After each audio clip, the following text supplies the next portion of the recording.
বাপজান, এত বড় নিয়ামত আল্লাহ আমাকে আপনাকে দিয়েছে, আপনার আমার ঘরের কোণার মধ্যে দিয়েছে, আর সেই মসজিদের কাছেই মুত্তাকি নাচানো হয়, শিরক আর বেদাত সেখানেই উপস্থাপন করা হয়। ও বাংলার মুসলমান, মনে রাখো, মুসলমানিত্ব নষ্ট করে ফেলছো, ঈমান আকীদা ধ্বংস করে ফেলছো। কপালপুরা জাতি মসজিদের পাশে কখনোই গান বাজনা নর্তকী নাচাইতে পারে না। কথা বলেন ঠিক কিনা?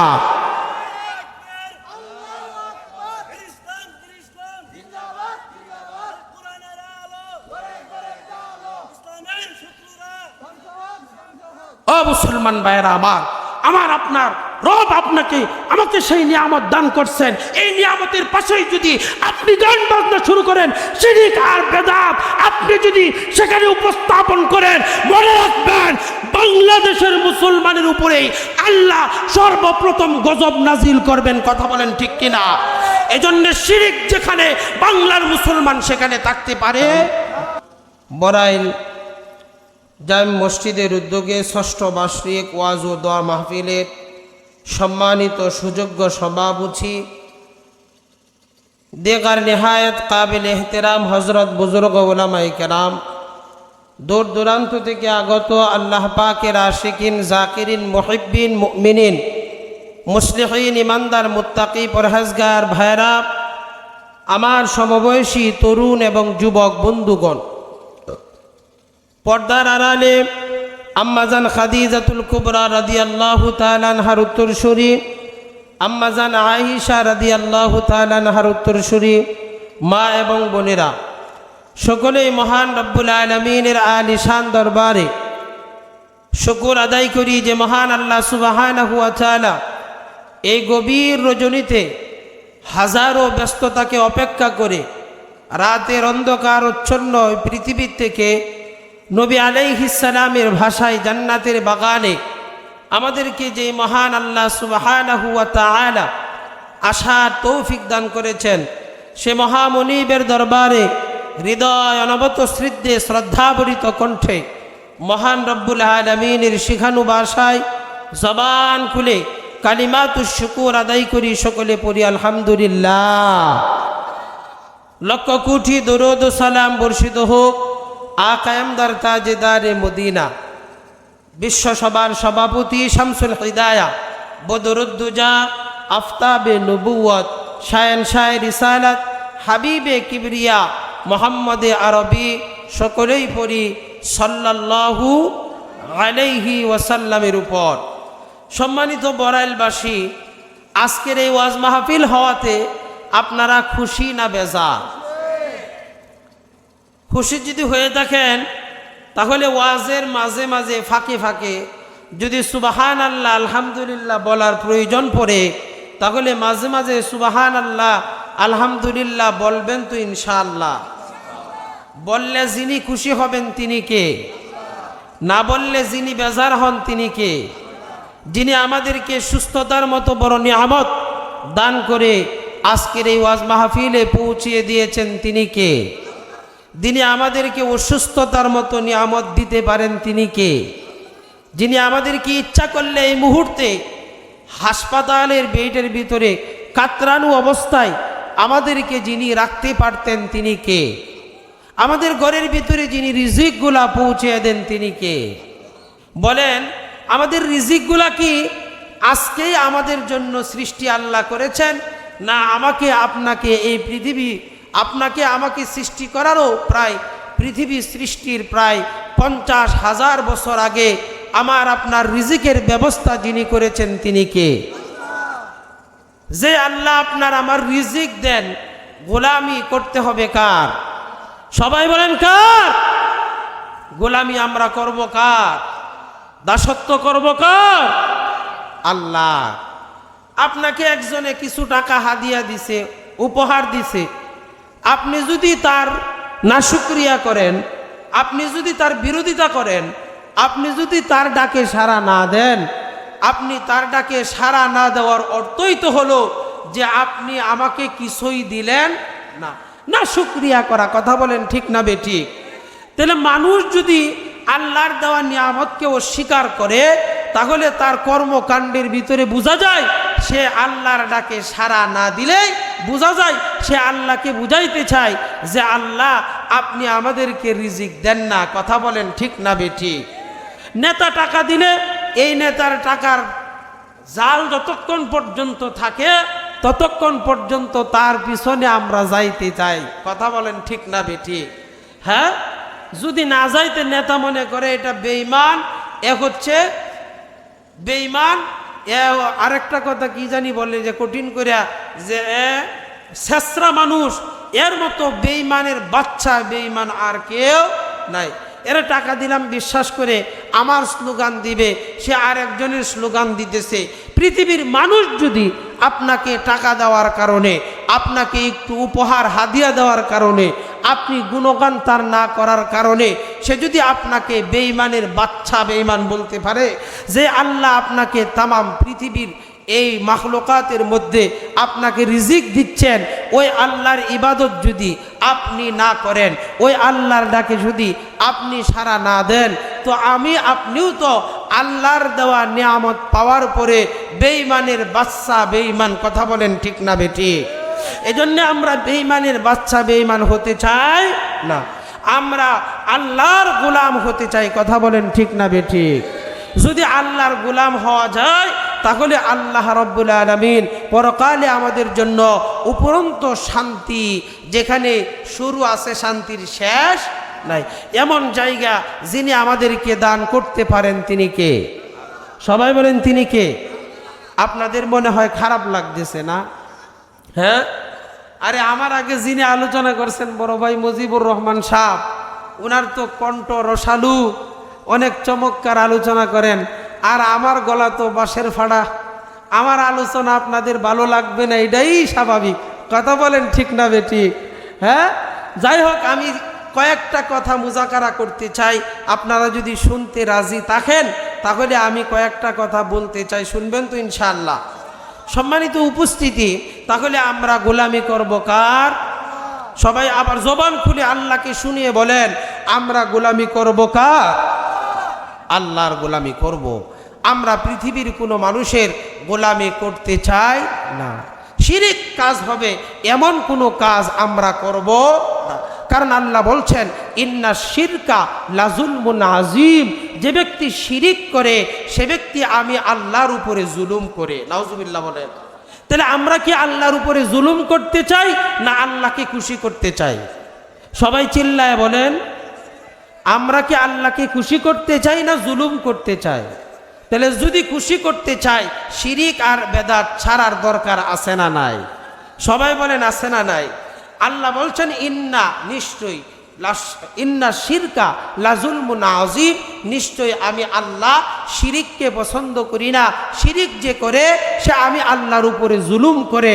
ও মুসলমানের দলেরা, আল্লাহর বান্দা হয়ে ইমানি শক্তি দিয়ে বলেন, যে আল্লাহ আপনাকে পাঠাইছে, যে আল্লাহ এই তামাম পৃথিবীর সব মাখলুকাতের খাবার দিচ্ছে, আপনার সুস্থতা দিচ্ছে, আপনার নিয়ামত দিচ্ছে, আপনার রিজিক দিচ্ছে, আপনার পরিবার চালাচ্ছে, আপনার সব কিছু দেখভাল করছে, ওই আল্লাহ বেজার হয়, আল্লাহকে কষ্ট দেওয়া হয়, এমন কাজ কখনো মুসলমান করতে পারে না। কথা বলেন ঠিক না?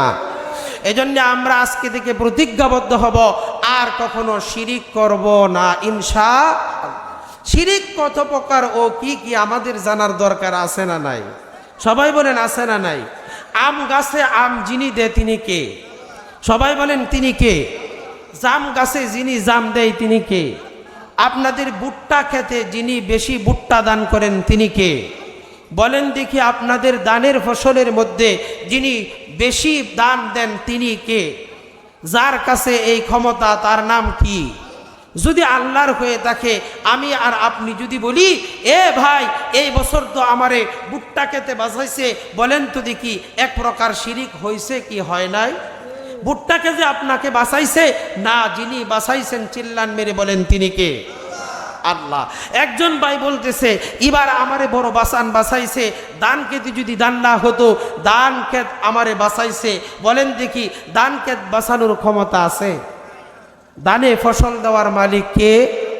আম গাছে আম বিক্রি কইরা আপনি খাইছেন, আপনি বলতেছেন এলাকার মানুষরে এই বছর যেই পরিমাণ আমার গাছে আম আসছে এই আম বিক্রি কইরা আমি খাবার অনুসরণ করেছি, আমার সন্তানদের জন্য খাবারের ব্যবস্থা করেছি। যদি আম গাছে আম না হতো, আম গাছ যদি আমাকে আম না দিত, তাহলে আমি আমার পরিবারটা চালানো কষ্ট হয়ে যেত। বলেন তো দেখি, এটা এক প্রকার শিরক হয় কি হয় না? হয় কি হয় না? এবার আপনারা যদি বুঝে থাকেন তাহলে বলেন, সন্তান দেওয়ার ক্ষমতা কার? বলেন, সন্তান দেওয়ার ক্ষমতা কার? আল্লাহর। সন্তান দেওয়ার ক্ষমতা আল্লাহর। ছেলেটা দেওয়ার ক্ষমতা কার? মেয়েটা কার? না মেয়েটা আমি দেওয়ার ক্ষমতা রাখি? কি বলেন? না কোনো বাবা, না কোনো পীর সাহেব, না কোনো বড় ব্যক্তি, নেতার সন্তান যিনি দেন তিনি কে? নেতার পীর সাহেবের সন্তান যিনি দেন তিনি কে? পীর সাহেবকে যিনি মেয়ে দেন তিনি কে? পীর সাহেবকে যিনি ছেলে দেন তিনি কে? যদি আল্লাহ হয় তাহলে পীরের হাতে বাবা বলেন, আপনিই বলেন কেমনি ক্ষমতা গেল? যদি পীরের হাতে ক্ষমতাই থাকতো তাহলে তো পীর সাহেব আপনার তকবীর করার আগে সে নিজের তকবীর করত। কথা বলেন ঠিক না? বাংলাদেশে অনেক পীর এমন আছে, মেয়ে হইল 60টা, ছেলে নাই। আমি জিজ্ঞাসা করছি, দাদা আপনার ছেলে নাই, মানুষদেরকে ছেলে হওয়ার পানি পড়া দেন, মানুষদেরকে ছেলে হওয়ার নিশ্চয়তা দিয়ে দেন, কেমনে? আপনি আপনার নিশ্চয়তাটা ঠিক করেন না কেন? আরে ভাই, ছেলে আর মেয়ে দেওয়ার ক্ষমতা তো আল্লাহর। আমার বক্তরা জানে কে? আমার বক্তরা এটা মানে কে? আমার বক্তরা এটা বিশ্বাস করে কে যে আমি সন্তানের মালিক, আমি ছেলের মালিক, আমি মেয়ের মালিক? আমি সেখান থেকে বুঝলাম আসলে পীরদের দোষ না, দোষ হইল আমার আপনার মতো মুরিদের। কথা বলেন ঠিক না বেঠিক? কথা বলেন ঠিক না বেঠিক? এজন্য পীর ঠিক হওয়ার আগে মুরিদের ঠিক হওয়ার দরকার আছে না নাই? আপনারা একজন পীরের নাম শুনে থাকবেন, যার নাম হলো আটরশির পীর, আছে না নাই? হ্যাঁ, আমি তার একটা কিতাব পড়তে এক পর্যায়ে দেখলাম তার এই কিতাবের মধ্যে লেখা, আমার কোনো মুরিদ যদি 5 ওয়াক্ত নামাজ আদায় না করে তাহলে সে আমার মুরিদ আর থাকবে না। এখন বলেন আপনি, যদি পীর সাহেব তার প্রথম নীতিমালার মধ্যে নামাজের কথা উল্লেখ করে যে আমার মুরিদ 5 ওয়াক্ত নামাজ না পড়লে সে আর আমার মুরিদ থাকবে না, এখন পীরের কথা অনুযায়ী যেই ওই পীরের মুরিদ যারা হবে তারা যদি নামাজ না পড়ে তাহলে মুরিদ আছে না গেছে? বলেন রে বাবা, গেছে না আছে?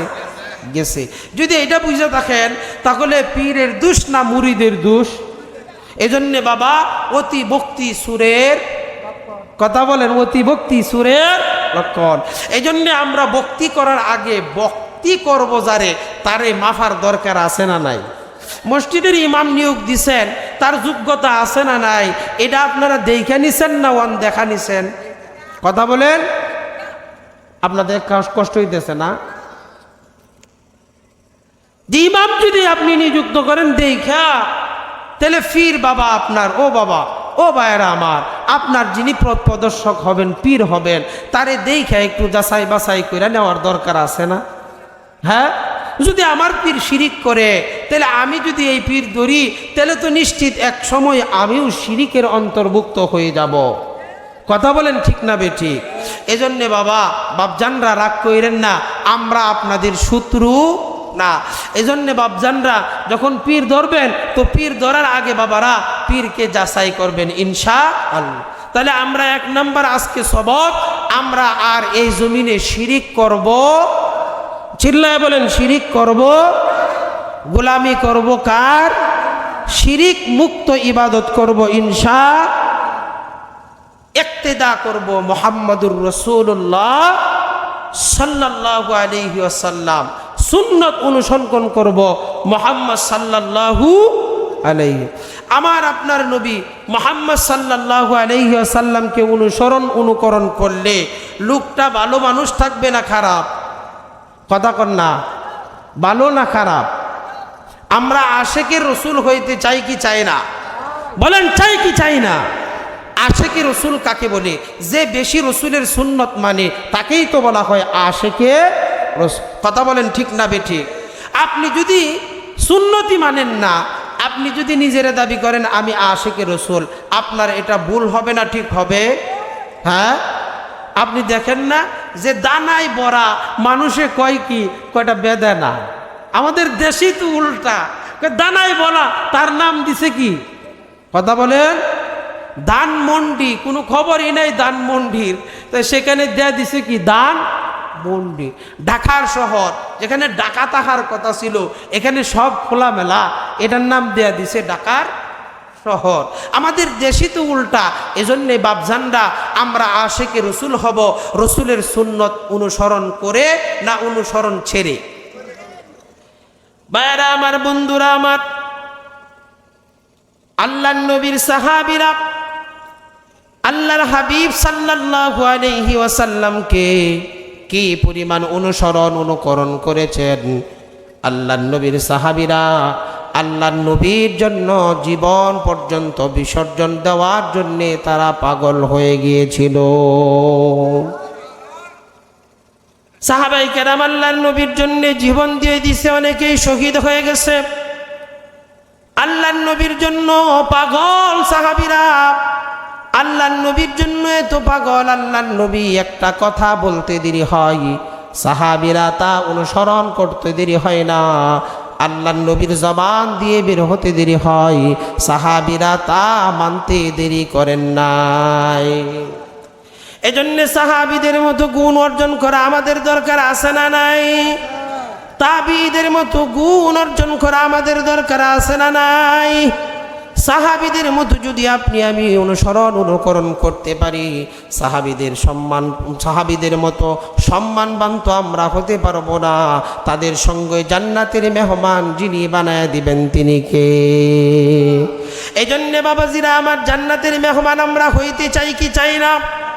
সবাই বলেন চাই কি চাই না? যদি চাই তাহলে রসুলের সুন্নাহ মানার দরকার আছে না নাই? আল্লাহর নবীর সুন্নাহ মানতে গিয়ে অসংখ্য গণিত মানুষ জেলখানার মধ্যে নির্যাতনের মধ্যে শিকার হয়েছে। কথা বলেন ঠিক কিনা? ইমাম আহমদ ইবনে হাম্বল বিখ্যাত একজন ইমাম, 4 ইমামের একজন ইমাম। ইমাম আহমদ ইবনে হাম্বল জেলখানার ভিতরে রসুলের সুন্নাহ মানার কারণে জেলখানার ভিতরে তাকে ঢুকিয়ে দেওয়া হয়েছে। জেলখানার মধ্যে তাকে নির্যাতনের শিকার করা হয়েছে। জেলখানার মধ্যে তাকে এত পরিমাণ টর্চার আর নির্যাতন করা হয়েছে, সমস্ত শরীরের ভিতরে রক্ত জর্জরিত হয়ে গেছে। সমস্ত শরীরের ভিতরে রক্ত জর্জরিত হয়ে গেছে। ইমাম আহমদ ইবনে হাম্বলের এই কষ্টে আল্লাহর হাবিব সাল্লাল্লাহু আলাইহি ওয়াসাল্লাম ইমাম শাফি রহমাতুল্লাহি আলাইহিকে স্বপ্ন দেখায় দিলেন। ইমাম শাফি আহমদ ইবনে হাম্বলকে জানায় দাও, আমি আহমদ ইবনে হাম্বলের প্রতি খুশি হয়ে গেছি। ইমাম শাফি রহমাতুল্লাহি আলাইহি পরের দিন সকালবেলা একজন খাদেমকে পাঠিয়ে দিলেন, যাও খাদেম, ইমাম আহমদ ইবনে হাম্বলকে সুসংবাদটা দিয়ে আসো। ইমাম শাফির খাদেম জেলখানার ভিতরে গেলেন। জেলখানার ভিতরে যাওয়ার পরে ইমাম আহমদ ইবনে হাম্বলকে সালাম দিলেন। ইমাম আহমদ ইবনে হাম্বলকে সালাম দেওয়ার পরে তার ভালো মন্দ জিজ্ঞাসা করলেন। ইমাম আহমদ ইবনে হাম্বল সব উত্তর দিলেন। ইমাম আহমদ ইবনে হাম্বল কি এবার ইমাম শাফির গোলাম ডাক দেয়া বলে, ইমাম আহমদ ইবনে হাম্বল, আপনার জন্য সুসংবাদ। আপনার শায়েখ ইমাম শাফি রহমাতুল্লাহি আলাইহি স্বপ্ন দেখেছে আপনি যে জালেমের নির্যাতনের শিকার হয়েছেন সুন্নাত মানার জন্যে আল্লাহর পয়গম্বর আপনার প্রতি খুশি হয়েছে। ইমাম শাফিকে আল্লাহর পয়গম্বর স্বপ্নের মাধ্যমে সেই সংবাদ দিয়ে দিয়েছে। ইমাম আহমদ ইবনে হাম্বল চোখের পানি ছেড়ে দিয়েছে। ইমাম আহমদ ইবনে হাম্বল ইমাম শাফির খাদেমকে ডাক দেয়া বলছে, ইমাম শাফির খাদেম, তুমি আমার কাছে জেলখানার ভিতরে একটা সুসংবাদ নিয়ে আসছো। ও খাদেম, আমার পয়গম্বরের সুন্নাত হচ্ছে কেউ যদি রাসূলুল্লাহ সাল্লাল্লাহু আলাইহি ওয়াসাল্লামের কাছে সুসংবাদ নিয়ে আসতো, আল্লাহর পয়গম্বর আলাইহিস সালাম তাকে কিছু হাদিয়া না দিয়ে তাকে যেতে দিতেন না। ইমাম আহমদ ইবনে হাম্বল ডাক দেয়া বলে, ইমাম শাফির খাদেম, জেলখানার ভিতরে আমি বন্দি। এই জেলখানার ভিতরে আমার কোনো দিনার দিরহাম নাই, টাকা নাই, পয়সা নাই, তোমাকে দেওয়ার মতো আমার কাছে কোনো জিনিসপত্রও নাই।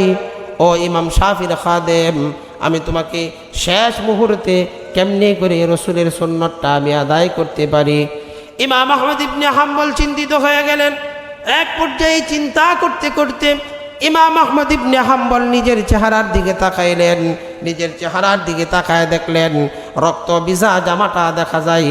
ইমাম আহমদ ইবনে হাম্বল ইমাম শাফির খাদেমকে ডাক দেয়া বলছে, খাদেম, তোমাকে আমি একটা হাদিয়া দিবার চাই, যে হাদিয়াটা আমার কাছে মনে হচ্ছে আসলে যোগ্য হাদিয়া না। ইমাম আহমদ ইবনে হাম্বল ডাক দেয়া বলে, জালেমের নির্যাতনের কারণে আমার শরীরের ভিতরে, দেহের ভিতরে রক্তে রঞ্জিত হয়ে গেছে। আমার দেহ থেকে রক্ত আলাদা হয়ে আমার জুব্বার ভিতরে লেগে গেছে। ইমাম আহমদ ইবনে হাম্বল ডাক দেয়া বলে, খাদেম, আমি তোমারে আমার রক্ত ভিজা জামাটা হাদিয়া দিতে চাই। তুমি যদি আমাকে একটু সহযোগিতা করো, তাহলে মৃত্যুর আগে আমি আহমদ ইবনে হাম্বল আমার পয়গম্বর আলাইহিস সালামের একটা সুন্নত পালন করে কবরে যেতে পারলাম। ইমাম শাফির খাদেম ডাক দেয়া বলে, শায়েখ, আপনি যে আপনার দেহ থেকে, আপনার শরীর থেকে যেই জুব্বাটা খুলে আপনি আমাকে হাদিয়া দিয়া দিবেন, এতদিন পর্যন্ত জালেমের নির্যাতন আপনার শরীরের ভিতরে লাগার আগে এই জামার ভিতরে লেগেছে, এই জামা থেকে তারপরে আপনার শরীরের ভিতরে লেগেছে। আপনি যদি আমাকে জামাটা খুলে দিয়ে দেন, তাহলে তো জালেমের নির্যাতন, জালেমের অত্যাচার আপনার শরীরের ভিতরে সরাসরি লাগবে, আঘাতটা বেশি হবে। ইমাম আহমদ ইবনে হাম্বল ডাক দেয়া বলে, ইমাম শাফির খাদেম, যদি জালেমের নির্যাতনের শিকার আমি হই, এই শরীরের মধ্যে যদি কাপড় না থাকে, না থাকার কারণে যেই পরিমাণ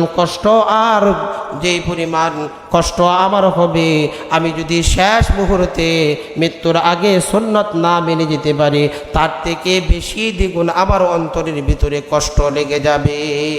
সুবহানাল্লাহ, কি পরিমাণ সুন্নাহ মানছেন একবার চিন্তা করে দেখেন। এত সুন্নাহ বিরুচুলে এত সুন্নতের পাগল ছিল ইমাম আহমদ ইবনে হাম্বল। নিজের শরীর থেকে এবার জামাটা খুলে দিয়ে দিলেন। জামাটা খুলে দেওয়ার পরে ইমাম শাফির খাদেম জামাটা নিয়ে ইমাম শাফির কাছে চলে আসছেন। ইমাম শাফি জিজ্ঞাসা করলেন, ও খাদেম, ইমাম আহমদ ইবনে হাম্বলের কাছে গেছো, ইমাম আহমদ ইবনে হাম্বল তোমাকে কি হাদিয়া দিছে? ইমাম শাফির খাদেম ডাক দেয়া বলে, শেখ, ইমাম আহমদ ইবনে হাম্বল যে আমারে হাদিয়া দিবে, আপনি এটা কেমনি করে বুঝলেন? ইমাম শাফি ডাক দেয়া বলে, যেই ব্যক্তিটা রসুলের সুন্নাহ মানতে গিয়ে জেলখানার ভিতরে নির্যাতনের শিকার, নির্যাতন সহ্য করছে, ওই ব্যক্তি আমার বিশ্বাস কখনো মৃত্যুর আগে রসুলের সুন্নাহ ছাড়তে পারে না। কারণ ইমাম আহমদ ইবনে হাম্বল জানে, আল্লাহর রসুলের সুন্নাহ হলো, কারো কাছে যদি সুসংবাদ আসে, ভালো সুসংবাদ আসে, তাহলে তাকে কিছু হাদিয়া দিয়ে দেওয়া। ইমাম আহমদ এই কথা জানে, এই জন্য আমার বিশ্বাস তোমাকে হাদিয়া ছাড়া ইমাম আহমদ ইবনে হাম্বল আসতে দেয় নাই। খাদেম ডাক দেয়া বলে, হ্যাঁ, আপনার কথাই ঠিক, আমাকে ইমাম আহমদ ইবনে হাম্বল এই রক্ত ভিজা জামাটা হাদিয়া দিয়া দিছে। ইমাম শাফি ডাক দেয়া বলছে, তুমি আমাকে এটা দিয়ে দাও, আমার কাছে একটু দাও দেখি। ইমাম শাফি জামাটা নিয়ে ঘরের ভিতরে চলে গেলেন। ঘরের ভিতরে যাওয়ার পরে ইমাম শাফি ঘরের ভিতর থেকে শুকনা জামা নিয়ে, ভিজা জামা নিয়ে ইমাম শাফির খাদেমের কাছে দিয়ে দিছেন। ইমাম শাফির খাদেম ডাক দেয়া বলে, শায়েখ, আপনার কাছে শুকনা জামা দিলাম, আপনি আমাকে ভিজা জামা ফেরত দিলেন, কারণটা কি? ইমাম শাফি ডাক দেয়া বলে, আমার ঘরের ভিতরে নিয়ে গেলাম, নিয়ে যাওয়ার পরে আমার ঘরের ভিতরে বালতির ভিতরে আমি একজন আশেকের রসুলের রক্ত ভিজা জামাটা সুবায়া পানি রেখে দিছি, আর আমার ঘরের মানুষদেরকে ওসিয়ত করে গেছি যেন আমার মৃত্যুর পরে আমার শেষ গোসলটাই পানি দিয়ে দেয়। খাদেম ডাক দেয়া বলে, কারণ কি? খাদেম কি ইমাম শাফি ডাক দেয়া বলে, কারণ হলো আমার বিশ্বাস হয় আমার ইয়াকিন হয় কিয়ামতের ময়দানে আল্লাহর আদালতে যখন বিচার শুরু হয়ে যাবে, কবরের মধ্যে যখন সওয়াল জব শুরু হয়ে যাবে, আমাকে যদি এই আশিক রসুলের রক্ত ভিজা জামা পানি দিয়ে গোসল করিয়ে দেওয়া হয়, আমার বিশ্বাস হয় আশিক রসুলের এই রক্ত ভিজা জামার পানি দিয়ে গোসল করানোর কারণে আমার এই দেহটা কখনো জাহান্নামের আগুনে পুড়বে না। সুবহানাল্লাহ। সাহাবাই কেরাম, তাবিঈরা, তাবিঈরা, খুলাফায়ে রাশিদিনরা, তারা কি পরিমাণ রসুলের সুন্নাহকে অনুসরণ করেছে। এজন্য আমার বাপজানরা, আমরা আশিকে রসুল বলি, আমার অন্তরের ভিতরে আশিকে রসুল বললে সুন্নাত মানার জন্য মাদ্দা তৈরি করার দরকার আছে না নাই? সবাই বলেন আছে না নাই? এজন্য রসুলের আদর্শ ছাড়া কখনো আপনি আমি কি সুন্নত মানতে পারবো? আমার আপনার রসুলের চরিত্র ভালো ছিল না খারাপ ছিল? সবাই বলেন। খারাপ লাগতেছে আপনাদের না? আমি বুঝছি, কারণ মধুর পরে যে মধু যখন যায়, এই মধুর পরে যদি কেউ যে নিচে কোনো কিছু দেয় আপনি খাবেননি, কথা কন। হ্যাঁ, এক জায়গায় গরু দিছে দাওয়াতে, আর এক জায়গায় আপনার এই দিনই দাওয়াত, ওই মুহূর্তেই দাওয়াত, এনে পোল্ট্রি মুরগি দিছে কত ফলায়া, আগেরটাই তো বালা আছিস, হেনে গরু দিছে, তোর দাওয়াত খাওয়ারছে না খাওয়া বালা। যা, কথা বলেন ঠিক না বে ঠিক? তাহলে আগে তো গেছে গা ভালো জিনিসটা, আর এখন তো করছে টাসটা, এখন ভালো লাগবে না, এটাই তো স্বাভাবিক। কথা বলেন ঠিক না? তারপরেও ভালো না লাগলেও দাওয়াত দিছেন। এই দূর থেকে আসছি। কত দূর থেকে আসছি জানেন? আমি 4 দিন ধরে বাহিরে, বাড়ির বাহিরে, আমার বাসার বাহিরে কতদিন ধরে? 4 দিন ধরে। শুক্রবারের জুমার নামাজ শেষ করে জরুরি ফ্লাইটে আপনার কক্সবাজার প্রোগ্রাম, সেখানে অ্যাটেন্ড করলাম শবে বরাতের রাত্র। সেখান থেকে বয়ান শেষ করে রাত্রি যাপন করলাম। রাত্রি যাপন করার পরে সকালবেলা আবার এই ফ্লাইটে এসে ঢাকায় নামলাম। ঢাকায় নাইমা 10টায় নামার পরে আবার রওনা দিয়ে দিলাম বগুড়া। কোথায়? বগুড়া গিয়ে সেখানে মাহফিল করলাম। রাত্রের কিছু শেষ অংশে রওনা দিলাম। রওনা দিয়ে সকাল 11টায় আমি আসছি ময়মনসিংহ মাওনাতে আসার পরে সেখান থেকে রওনা দিছি ময়মনসিংহের তারাকান্দা ফুলপুর মাহফিল, সেখানে গিয়ে অ্যাটেন্ড করছি গেছে কালকে। সেখানে আমাকে বয়ান দিছে 12টা 10 মিনিটে। কততে? 12টা 10 মিনিটে আমার বয়ান দিছে রাত্রে। প্রধান বক্তা ময়মনসিংহ, অনেক দেরিতে দেয় আলহামদুলিল্লাহ। তো দীর্ঘ সময় আলোচনা করার পরে আমি সেখানে দোয়া মোনাজাতের পরে প্রায় 3টা বেজে গেছে।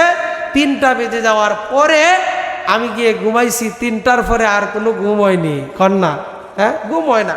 সাধারণত ঘুমটা হয় নাই। সকালবেলা আবার ঘুম থেকে উঠে ফজরের নামাজ শেষ করে আর ঘুমাইতে পারি নাই।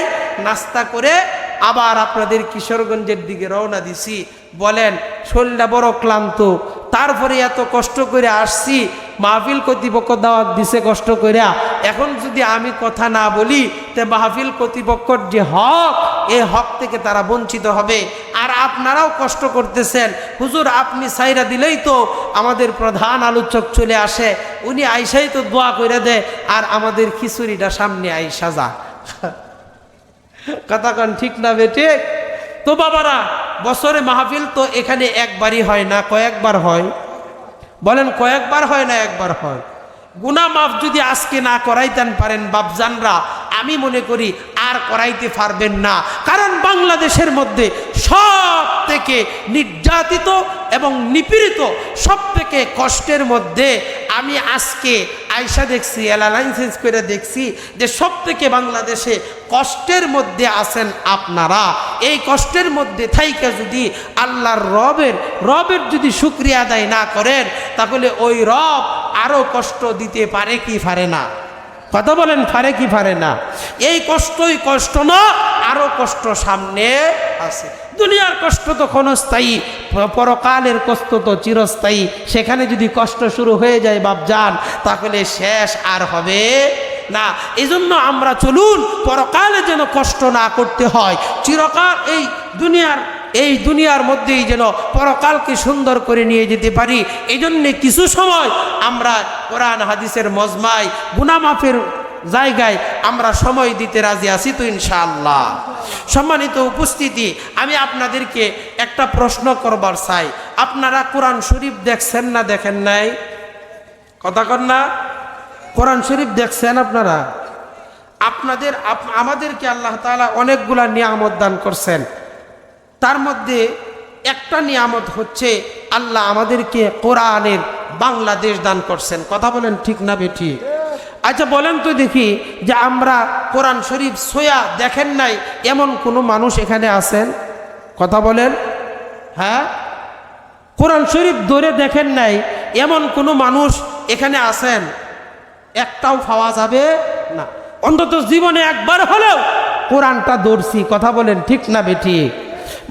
বাপ জান্ডা, পৃথিবীর এমনও জায়গা আছে যেই জায়গায় মানুষ কোরআন চোখে দেখে নাই এখনো পর্যন্ত। আছে না নাই? কথা বলেন আছে না নাই? চোখে দেখে নেই, হাতে ধরে পড়তে পারবে তো দূরের কথা, তারা চোখ দিয়েও দেখে নেই। আপনারা জানেন আমি তো তাবলিগের মানুষ, তাবলিগ প্রিয়, তাবলিগ কাজ করি। আমি তাবলিগের এক কারগুজারি আপনাদেরকে শোনাই। এক জায়গায় এমন এক জায়গায় গেছে, যাওয়ার পরে মানুষ দাওয়াতে তাবলিগের এক জায়গায় সব সাথীরা গেছে, গিয়ে যাওয়ার পরে তো এই এলাকার একজন মুরব্বী মহিলা, সে শুনছে যে বাংলাদেশ থেকে যে একদল জামাত আসছে, যে কোরআনের জামাত, হাদিসের জামাত, তাদের কাছে কোরআন আছে, তাদের কাছে রসুলের সুন্নাহ আছে। এই কথা শুই না মহিলা দৌড়ায়া তাদের কাছে চলে আসছে। আয়সা হাও মাও করে কেঁদে দিছে আর বলছে, ও বাবারা, ও মারা, তোমাদের কাছে নাকি কোরআন আছে? তোমাদের কাছে নাকি আল্লাহর কিতাব আছে? দেও না আল্লাহর কিতাবটা একটু দেখি। জিজ্ঞাসা করা হয়েছে তাকে, আপনি কোরআন দেখার জন্য এত পাগল কেন? আমাদের বাংলাদেশের মানুষ তো কোরআন কিনে কিনে ঘরের ভিতরে সাজায় রাখছে, একদিনও কোরআন উল্টায় দেখে না। আমাদের বাংলাদেশের মানুষ তো কোরআন পড়বে তো দূরের কথা, কোরআন ছুঁয়েই দেখে না, অথচ ঘরের ভিতরে বড় দামি দামি কোরআন, এই কোরআন দেখার জন্য তাদের সময় নাই। আর আপনি কোরআন শরীফ দেখার জন্য পাগল পারা হয়ে আসছেন। কারণটা কি? সেই মহিলা চিল্লান মেরে কেঁদে বলে ফেলছে, আমার বাবা কিছুদিন আগে পৃথিবীর থেকে বিদায় নিয়েছে, তার মনের ভিতরে তামান্না ছিল সে মৃত্যুর আগে কোরআন দেখে মরবে। যেহেতু তোমরা বাংলাদেশ থেকে এসেছো, কোরআন নিয়ে এসেছো, এই কোরআনটা একটু দেখাও আমারে, আমি আমার বাবার ইচ্ছা, আমি আমার বাবার চাহিদা পূরণ করতে চাই, আমার বাবাকে জানাইতে চাই, ও বাবা আপনি কোরআন দেখেন নাই, দিকে কি হয়েছে? আপনার মেয়ে আমি কোরআন দেখেছি, আপনার তৃপ্তিটা আমি দিয়েছি। চিল্লান মেরে বলেন, ও বাবারা আমার, ও ভাইয়েরা আমার, যেই দেশে কোরআন নাই ওই দেশের মানুষ যদি কোরআন দেখার জন্যে এত পাগল হয়, আবার আপনার দেশে এত বড় নিয়ামত কোরআন, এই কোরআনের সম্মান আর ইজ্জত করার দরকার আছে না নাই? কথা বলেন আছে না নাই? যদি তাকে, তাহলে কোরআনকে পড়ব, কোরআনকে ছুঁইব, কোরআনকে ধরব ইনশাআল্লাহ। কোরআনের বেইজ্জতি হইলে আমরা পাশ কেটে চলে যাব। কথা বলেন, কোরআনের বেইজ্জতি হলে আমরা সেখান থেকে পাশ কেটে কি করব? চলে যাব? জীবনেও না, জীবনের শেষ রক্ত দিয়ে হলেও কোরআনের ইজ্জত, আল্লাহর কালামের ইজ্জত, আল্লাহর কালামের বাপ মূত্রী, আল্লাহর কালামের বেইজ্জতি অন্তত বাংলাদেশের মুসলমান মেনে নিতে পারে না। কথা বলেন ঠিক কিনা? কারণ বাংলাদেশের মানুষ নামাজ না পড়তে পারে, রোজা না রাখতে পারে, যাকাত না দিতে পারে, বিড়ি খাইতে পারে, রসুলের সুন্নাহ না মানতে পারে, কিন্তু জীবনের থেকেও বেশি আল্লাহর কালামকে ভালোবাসে। কথা বলেন ঠিক কিনা বেঠিক? আল্লাহর রসুলকে ভালোবাসে। কথা বলেন ঠিক না বেঠিক?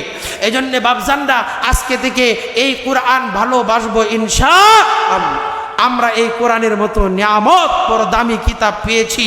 এই জন্যে ও বাপজানরা চলেন না, সামনে রমজান মাস আসতেছে, এই রমজান মাসে কোরআন নাজিল হয়েছে, চলুন না, কোরআন পারি না, কোরআন জানি না, ইমামের কাছে রমজানকে সুযোগ নিয়া কোরআনটাকে শুদ্ধ করে ফেলি, কোরআনকে সুন্দর করে ফেলি। যদি করতে পারি তাহলে আমাদের উপরে যিনি খুশি হইয়া পরকালে জান্নাতের মেহমান বানিয়ে দিবেন তিনি কে? কে? এজন্য বাপজানরা আমরা কোরআন পড়ব, কোরআনকে ভালোবাসবো। কোরআনের বেইজ্জতি হলে নিজের কণ্ঠনালীকে উজাড় করে দিয়ে কোরআনের বিপক্ষে ব্যক্তিদের রুখে দাঁড়াবো ইনশাআল্লাহ। যারা কোরআন পড়ায়, যারা আলেম, শুধু কোরআনকে ভালোবাসলেই হবে না, কোরআনওয়ালাদেরকে ভালোবাসতে হবে?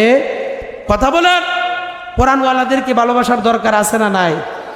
আলেমরা কোরআনওয়ালা, আলেমদের কাছে আছে কিতাব, আলেমদের কাছে আছে বিরাট পাওয়ার। যেই পাওয়ার, এমন পাওয়ার, আলেমরা ইচ্ছা করলে আল্লাহর সাথে যখন ইচ্ছা তখন কথা বলে। আমি আর আপনি যখন ইচ্ছা হয় তখন আমি আর আপনি আল্লাহর সাথে কথা বলতে পারি না। কপাল পোড়া মুসলমান, সব জানি, হিন্দি গান জানি, হিন্দি নাচ জানি, হিন্দি সব কিছু শিখে ফেললাম, ইংরেজির সব কিছু পারি, বাংলার সব কিছু পারি, কিন্তু কপাল পোড়া মুসলমান কোরআন পারে না, কোরআন পড়ে আল্লাহর সাথে কথা বলতে পারে না। কিন্তু সৌভাগ্য, আল্লাহর বান্দারা, আল্লাহর পয়গম্বরের আশিকে রাসূলরা, নাইবে রাসূলরা, আলেমরা কোরআন পড়ে আর সরাসরি মালিকের সাথে কথা বলে। মনে রাখবেন, মালিকের সাথে যারা কথা বলে তাদের পাওয়ার পৃথিবীর সবথেকে বেশি পাওয়ারফুল ব্যক্তি। তাদের সাথে কখনো বেয়াদবি করা যাবে? বেয়াদবি করা যাবে না। তাদেরকে সম্মান করার দরকার আছে না নাই? তাদেরকে সম্মান করলে যিনি খুশি হবেন তিনি কে? কারণ কিতাব তো তার। কারণ কিতাব কার? কিতাব যদি আল্লাহর হয়, মোবাইল যদি আমার হয়, মায়া আছে না নাই? মহাব্বত আছে না নাই? সভাপতিরে আমি দিলাম কিছুক্ষণের জন্যে, যে বাবজান তুমি আপনি রাখেন কিছুক্ষণ। সভাপতি সাহেব কি করলো? মোবাইলটা ডাইরেক্ট মিলে মেরে ফেলে দিল। বলেন তো দেখি, সভাপতির উপরে আমি খুশি না বেজার? কথা বলেন। যদি তাই হয়, যেই রব কিতাবের মালিক, যেই রব কিতাবের দ্বারক বাহক, ওই রবের কিতাব যার ভিতরে আছে, যার সিনায় আছে, তাকে যদি আপনি বেইজ্জতি করেন, ওই রব সহ্য করতে পারে না। তার ঘর থেকে যে বেইজ্জতি করে, তার ঘর থেকে কুলাঙ্গার ঐশীর মতো নারী বের হয়, আর নাস্তিক নূরের মতো মানুষ বের হয়। নাস্তিক আর আস্তিক বের, নাস্তিক আর নাস্তিকে ভরে যায়। এজন্য বাপজানরা আমরা কোরআনের বিরোধিতা কখনো করব না ইনশাআল্লাহ। কোরআন ওয়ালাদের বিরোধিতা করব না ইনশাআল্লাহ। কোরআন ওয়ালাদেরকে ভালোবাসবো, মহাব্বত করব, তাদেরকে কিছু হাদিয়া দিব, সম্মান করব, সালাম দিব। নবীজি বলছেন, কেউ যদি আমাকে সালাম দিতে চাও তাহলে তোমরা উলামাকে সালাম দাও, তাকে সম্মান করো, তাকে এক বুদনি পানে আগায় দাও। তাহলে আমি রসুলকে আগিয়ে দেওয়া হলো। এজন্য আজকের এই প্রোগ্রাম থেকে আমরা প্রতিজ্ঞাবদ্ধ হব, আজকে থেকে কোরআন পড়ব, কোরআনকে সম্মান করব, কোরআন ওয়ালাকেও সম্মান করব ইনশাআল্লাহ। ও বাপজানরা, আরেকটা কথা আপনাদেরকে বলতে চাই। বলেন তো দেখি, আমাদের দেশে মসজিদ আছে না নাই? বলেন আছে না নাই? পৃথিবীর এমনও অনেক জায়গা আছে যেই জায়গায় মসজিদে ইবাদত করা বড় কষ্ট। কথা বলেন ঠিক কিনা? কথা বলেন। আপনাদের খারাপ লাগতেছে? মসজিদ এমনও আছে পৃথিবীতে যে মসজিদ বলতে নাই, অনেক মসজিদ নাই। এমনও কয়েক কিলোমিটার দূর পর্যন্ত হেঁটে হেঁটে গিয়ে মসজিদে গিয়ে নামাজ আদায় করতে হয়, এরপরে রবের সাথে সাক্ষাৎ করতে মন হয়। এজন্য বাপজানরা, যেই মসজিদ আমরা পাড়ায় পাড়ায়, মহল্লায় মহল্লায়, ঘরে ঘরে পেয়েছি, এই মসজিদের কদর আর ইজ্জত, এর হেফাজত, এর জিম্মাদারি, এর দায়িত্ববোধ আমাদের আদায় করার দরকার আছে না নাই? কথা বলেন আছে না নাই? এজন্য বাপজানরা, আজকে থেকে মসজিদ আবাদকারী হয়ে যাব ইনশাআল্লাহ। পৃথিবীতে এমনও জায়গা আছে যেখানে মসজিদ নাই। আপনাদেরকে একটা ঘটনা শোনাইলে বুঝবেন। বাংলাদেশের একজন বিখ্যাত ডাক্তার, সে পৃথিবীর এমন এক জায়গায় গেছে যেখানে যাওয়ার পরে তার নাম শোনার সাথে সাথে, তাকে দেখার সাথে সাথে এক ব্যক্তি ডাক দেয়া বলতেছে যে আপনার বাড়ি কোথায়? কয় আমার বাড়ি হচ্ছে বাংলাদেশ। সেই লোকটা তাড়াতাড়ি স্লোগান দিয়া দিছে, তার কপালে চুমা দিতেছে, তার চেহারায় চুমা দিতেছে, তারে আদর করতেছে আর বলতেছে, ও বাংলাদেশের মানুষ, জান্নাতি দেশের মানুষ, তুমি তো জান্নাতি দেশের মানুষ। লোকটা বড় অবাক হয়ে গেছে, ব্যাপার কি? আমরা হইলাম দুর্নীতিতে চ্যাম্পিয়ন, আমরা হইলাম গাঞ্জা বেচার মধ্যে চ্যাম্পিয়ন, আমরা হইলাম এবা ট্যাবলেট বেচার মধ্যে চ্যাম্পিয়ন, আমরা হইলাম নারী নির্যাতনের মধ্যে চ্যাম্পিয়ন, আমরা হইলাম আলেমদেরকে নির্যাতনের মধ্যে চ্যাম্পিয়ন, আমরা হইলাম কোরআন বিরোধিতা কইরা চ্যাম্পিয়ন। আমাদেরকে বলতেছে আমরা জান্নাতি মানুষ, কারণটা কি? লোকটা বলছে, বাবা তুমি দাঁড়িয়ে থাকো। লোকটা গিয়ে তার বাড়ির আশেপাশে মানুষদেরকে ডাকতেছে আর বলতেছে, ও লোকেরা তাড়াতাড়ি ঘর থেকে বের হও, তোমরা যদি জান্নাতি মানুষ দেখতে চাও তাড়াতাড়ি আসো। আমার ওই যে বাড়ির সামনেই জান্নাতি মানুষ দাঁড়ায় রয়েছে, সব মানুষ হুমড়ি খায়া তার চেহারার দিকে তাকায় রয়েছে। আরে জান্নাতি মানুষ। লোকটা এবার প্রশ্ন করছে, ও ডাক্তার সাহেব ব্যাপার কি? আপনি আমাকে দেখাই বাংলাদেশের মানুষ বইলাই আপনি আমাকে বলতেছেন যে আমি জান্নাতি দেশের মানুষ, কারণটা কি? কয় কারণ বলার আগে আপনি এক কাজ করেন, নামাজের সময় হয়ে গেছে, আমাকে একটু নামাজে নিয়ে চলেন, আপনি আমার নামাজের ব্যবস্থা করে দেন। ডাক্তার ডাক দিয়া বলে, এই যে আপনার প্রশ্নের উত্তর দেওয়ার সময় এসে গেছে, আপনি নামাজ পড়তে চান? হ্যাঁ নামাজ পড়তে চাই। কয় চলেন। চলতে চলতে চলতে চলতে কয়েকশো কিলোমিটার দূরে এই বাংলাদেশের মেহমানকে নিয়ে চলে গেছে। মেহমানকে নিয়ে ডাক্তাররে দেখাইতেছে, ও ডাক্তার সাহেব এই যে আমাদের ইবাদতখানা। ডাক্তার সাহেব বাংলাদেশের মুরব্বী, ডাক্তার গিয়া দেখে যে একটা সালা গড় দেওয়া জীর্ণ শীর্ণ একটা ইবাদতখানা। এই ইবাদতের মধ্যে তারা ইবাদত করে মনের তৃপ্তি নিয়ে তারা সবাই জার্জির ঘরে যা। এবার ওই এলাকার ডাক্তার ডাক দেয়া বলতেছে, ও বাপজান আপনি বলছেন আপনাকে জান্নাতি মানুষ কেন বললাম? আপনি বুঝে থাকলে বলেন আপনি জান্নাতি মানুষ হবেন না কেন? ওই ডাক্তার বাংলাদেশের ডাক্তার, তিনি বলেই ফেলছেন আপনার প্রশ্নের উত্তর আর আমাকে দিতে হবে না, আমি বুঝে ফেলছি আপনি কেন আমাদেরকে জান্নাতি দেশের মানুষ বলছেন। ও বাপজান আমার আপনার দেশে মসজিদের অভাব নাই, ইবাদতের অভাব নাই, পাড়ায় পাড়ায় ঘরে ঘরে মহল্লায় মহল্লায় মসজিদের মসজিদ, মসজিদ আর মসজিদ, যেখানে মন চাই ইবাদতের নিয়তে যাইলেই আমরা ইবাদতের সুযোগ পাই। ওই দেশের মানুষ ইবাদত করতে গেলে মসজিদে যাইতে হলে কয়েকশো কিলোমিটার দূরে যাওয়ার পরে তার বাড়ির থেকে রওনা দেওয়ার পরে 5-6 ঘন্টা 7 ঘন্টা হাঁটার পরে গিয়ে সেই মসজিদে ইবাদত করতে পারে। একদিন মসজিদে, একদিন জীবনে সপ্তাহে একদিন অথবা 2 বার যাওয়ার ভাগ্য জুটে, কারণ 3 থেকে 4 ঘন্টার রাস্তা তো। ও বাপজান এত বড় নিয়ামত আল্লাহ আমাকে আপনাকে দিয়েছে, আপনার আমার ঘরের কোণার মধ্যে দিয়েছে, আর সেই মসজিদের কাছেই মুত্তাকি নাচানো হয়, শিরক আর বেদাত সেখানেই উপস্থাপন করা হয়। ও বাংলার মুসলমান মনে রাখো, মুসলমানিত্ব নষ্ট করে ফেলছো, ঈমান আকীদা নষ্ট করে ফেলছো। কপালপুরা জাতি মসজিদের পাশে কখনোই গান বাজনা নর্তকী নাচাইতে পারে না। কথা বলেন ঠিক কিনা?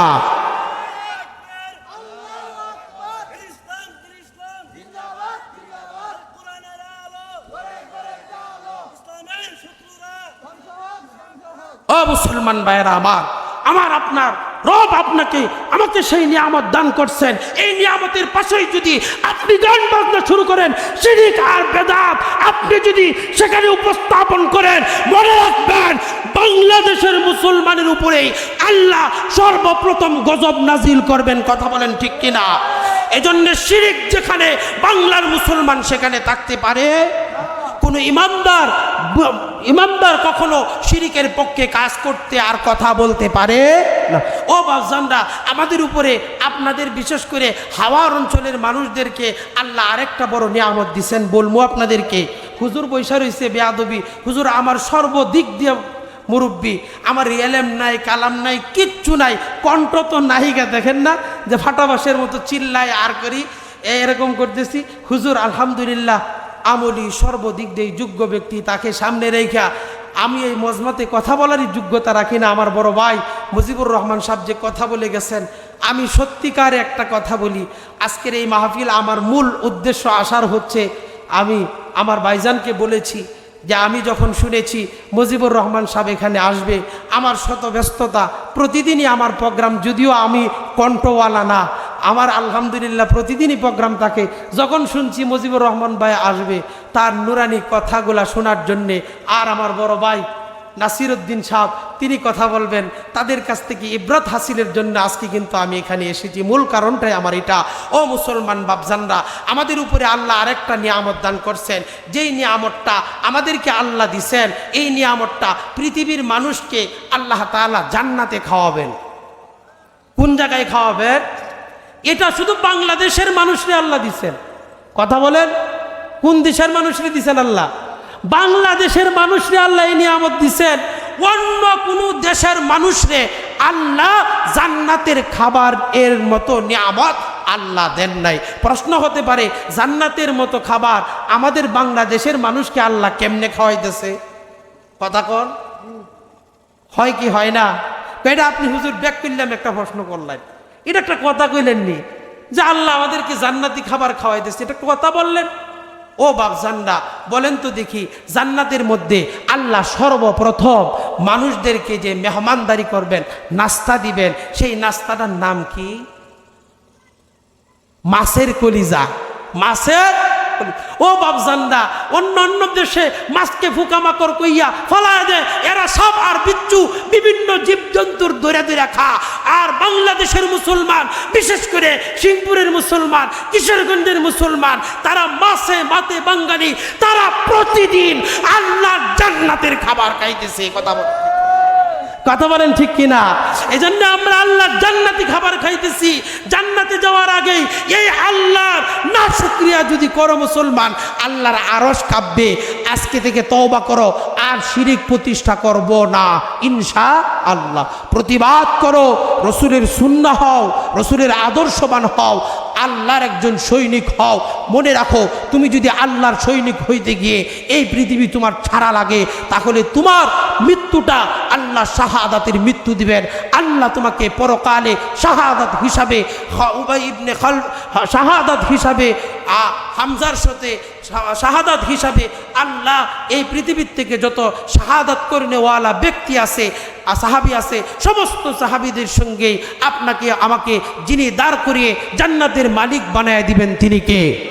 এজন্য বাপজানরা, আমরা শিরিক মুক্ত সমাজ গড়তে চাই। কে কে একটু হাত তুলে দেখান।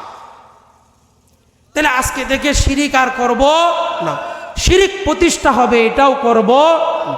বলেন ও বাপজানরা, আমি জানি আপনাদের খারাপ লাগতেছে। আল্লাহ আমাদেরকে কোরআন দিছে, যেই কোরআন পুরা পৃথিবীতে ফার্স্ট। আমরা যেই কোরআন অন্য জায়গায় পাই না, অন্য জায়গায় দেখার জন্য পাগল, এত বড় নিয়ামত আল্লাহ দিছে আপনাকে আমাকে। ও বাপজানরা, বলেন তো দেখি, এই কোরআনের মতো দামি আমরা কিতাব পাইলাম, একটা নিয়ামত। 2 নম্বর নিয়ামত, আল্লাহ আমাদেরকে ঘরে ঘরে, পাড়ায় পাড়ায়, মহল্লায় মহল্লায় মসজিদ দিছে, ইবাদত করার সুযোগ দিছে। আমরা 2 নম্বর নিয়ামত পাইলাম যে আল্লাহর দেওয়া মসজিদ পাইলাম। অন্য রাষ্ট্রেতে মসজিদে ইবাদত করতে কয়েক কিলোমিটার, কয়েকশো কিলোমিটার দূরে যেতে হয়। এত বড় নিয়ামত আল্লাহ দান করছেন। এ হলো 2টা নিয়ামত। 3 নম্বর নিয়ামত, আল্লাহ আমাদেরকে প্রতিনিয়ত আল্লাহর জান্নাতের প্রথম নাস্তার খাবার বিশেষ করে হাওয়ার বাসীদেরকে খাওয়াইতেছে। এই 3 নিয়ামত যেই রব আপনাকে আমাকে দিছে, অন্তত সেই রবের গোলামি ছাড়া অন্য কোনো গোলামি আমরা করব না ইনশাআল্লাহ। কথা বলেন ইনশাআল্লাহ। ইনশাআল্লাহ আজকে থেকে নামাজি যদি 5 জন হতো, আজকে থেকে আবাদকারী 10 জন হতে হবে ইনশাআল্লাহ। বাড়তে হবে। শিরিক যদি আগে মসজিদের কাছে হতো, এটাকে বাইরেয়া দৌড়ায়া, এটারে দৌড়ায়া পাঠায় দাও কিশোরগঞ্জের ওই পারে, যেন কিশোরগঞ্জের আলেম না আন্দোলন কইরা এই শিরিক বন্ধ করে দিতে পারে।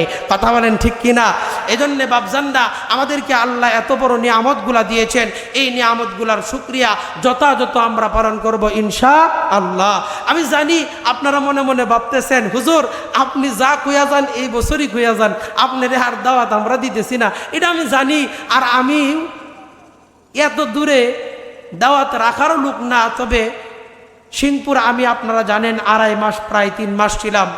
আপনাদের সিংপুরের মানুষ আমাকে কি পরিমাণ যে ভালোবেসেছে, বিশেষ করে কয়েকজন তাবলিগের ব্যক্তিরা আমার জন্য এত পাগল ছিল, এত ভালোবাসছে তারা আমারে, আমি কখনোই সেটা বলতে পারবো না। এই জন্য যখন ডাক দেয় সব কষ্ট সুখ দুঃখ ভুলে যায়। যেরকম শফিউল্লাহ ভাই আমারে ফোন দিছে, ভাই এরকম এরকম কষ্টের জায়গা আসবেননি। আমি বললাম কি বলেন, আমার সকল ব্যস্ততা অপেক্ষা করে আপনাদের ইমাম সাহেবও ফোন দিছে আমারে।